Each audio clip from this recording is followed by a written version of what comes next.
This is me, your friend Deepak, and I welcome you to yet another video of IT Job Matter. This is one of the best interview which I gave in year 2017, and it was for around 1 hour. So I split it into two parts. So let's start with part 1 questions.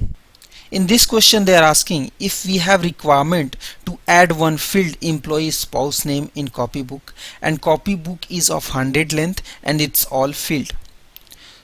Where we need to add this new field in copybook, and how to identify impacted program which is using this copybook in Endeavour. Answer for this is we should prefer to add this new field at very last in copybook. Suppose we added in middle of copybook and some other program which is using it and assigning few value to group variable which does not know that this new field is added in middle of particular group variable or copybook, then it may append with SOC 7 or data mismatch, as we will be moving value in entirely different field, or we might not be initializing it at all. Due to this reason, we should always prefer to add new field in end of the copybook. Coming to second question, how to identify impacted program. So list element option search show text where text is equal to the copybook name would help in this case. In this question they are asking list some of the CICS macro name. There are mainly three CICS macros, which is DFH-MSD, DFH-MDI, DFH-MDF.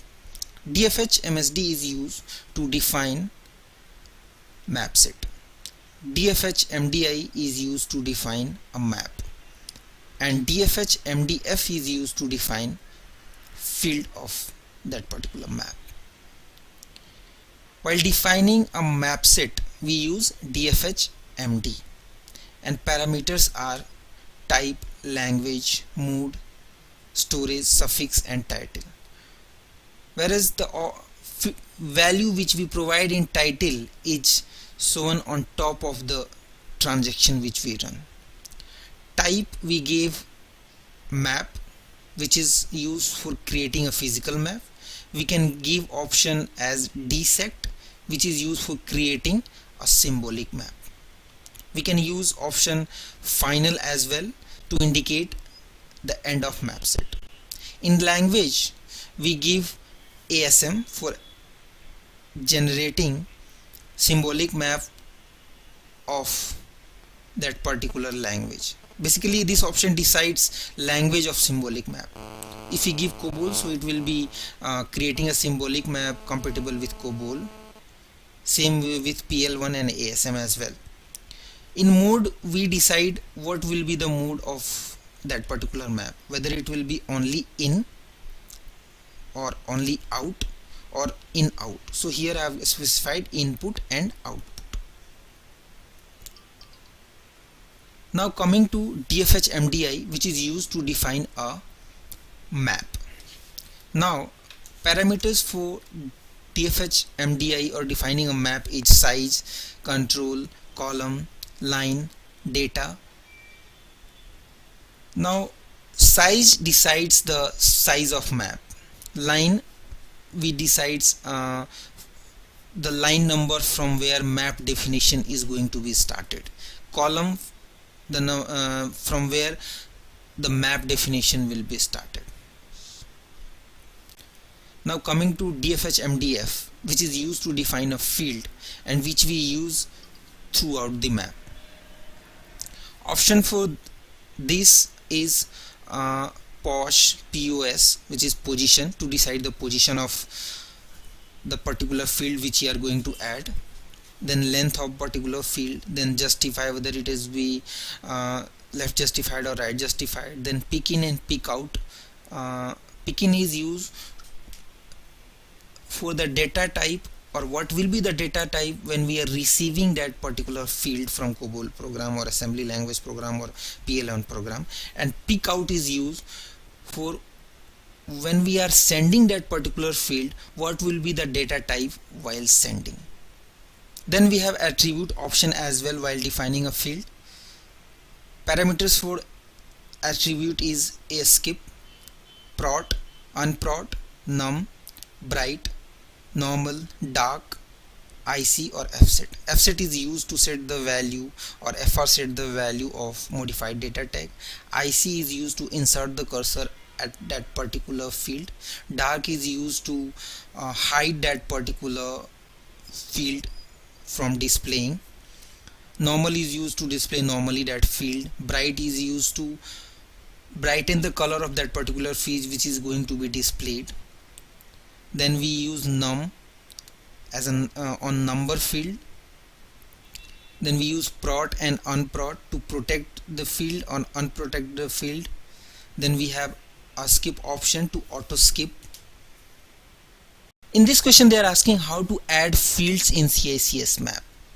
In last question I have already specified that what all macros are there to add fields or define map.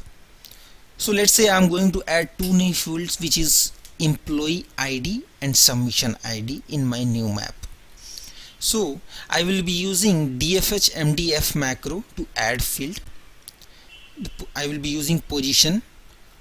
I will be providing x-axis and y-axis, column address or row address or location, then length of the field, then justify, like whether it will be left justified or right justified. Apart from that, what will be the field value of that particular field or character which I will be showing at that particular field. There I have given employee ID and there I have given submission ID. Apart from that, I have given length of that field as well. Along with that, I have given what will be attribute, whether it will be skip or skip, normal, protected, unprotected. So this is what we can and how we can define a field in CICS map. In this question they are asking what is PCT and what is PPT and what is its use. So PCT is program control table. It contains the transaction ID, which is of 4 character, and a corresponding program name or program ID which is going to be executed against that particular transaction. Then what is PPT? PPT is processing program table. It contains application program name, BMS map set name, task use counter, language, size, main memory as storage address, load library address, etc. When CICS receives transaction ID, then corresponding program is allocated to the transaction from PCT. It checks if the program is loaded in main memory or not. If it is loaded, then task use counter is increased by 1 in PPT. If the program is not loaded, then program is first loaded by taking load library address from PPT, and then task use counter is set to 1 in PPT. In this question they are asking how to remove duplicate from file without sorting it. So in this case we should use ICE tool. But we do have sort option as well. Why don't we use that option? So problem in this is, if we use sort field and then sorting criteria along with some field none, yes, it will remove duplicate, but problem here is it will sort file as well. So in order to restrict JCL to not sort my file, just remove duplicate, we should use this ICE tool. I've given syntax for that here. The other way are also available, which is given here. We can try to include sequence number in file at very last column of the file. So I just assume like my file is of 1 to 50 size and I'm adding 8-digit sequence number at very end of the file. Now I'm removing the duplicate, and now I'm taking, after removing duplicate, I'm taking all file including 8-digit sequence number as well. In next step I will be just cutting all the file record only, which is of my use, and I will be omitting that sequence number which I have added in previous step. This will be also helpful. In this question they are asking how to sort part of file or only record of file, not header and trailer record. So I can achieve this using sort utility. What I will do in first step, I will be taking out header in separate file, trailer in separate file, and detail record in separate file, and in this step only I will be sorting this as well. In next step I will try to concatenate header, detail record, which is already sorted in previous step, and trailer as well using sort card or sort utility. So the sequencing will be again like header, detail and trailer.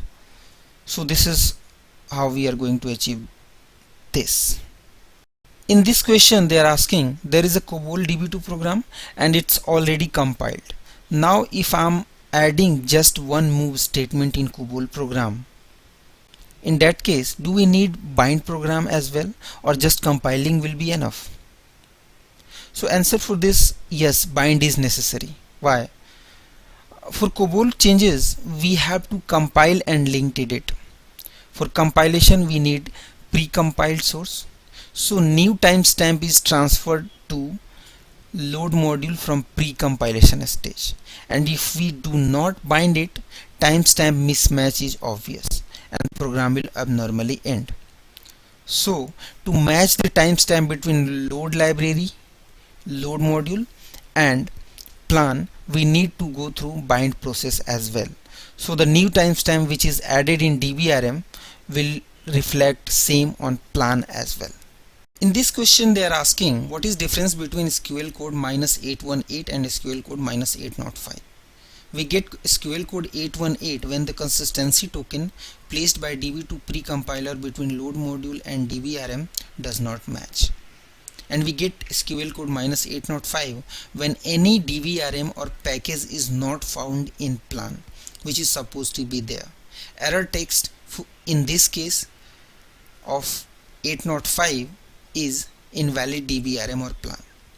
For solving SQL code 805, you just see which DBRM or package is not there in plan and include it accordingly in plan by binding it to a plan.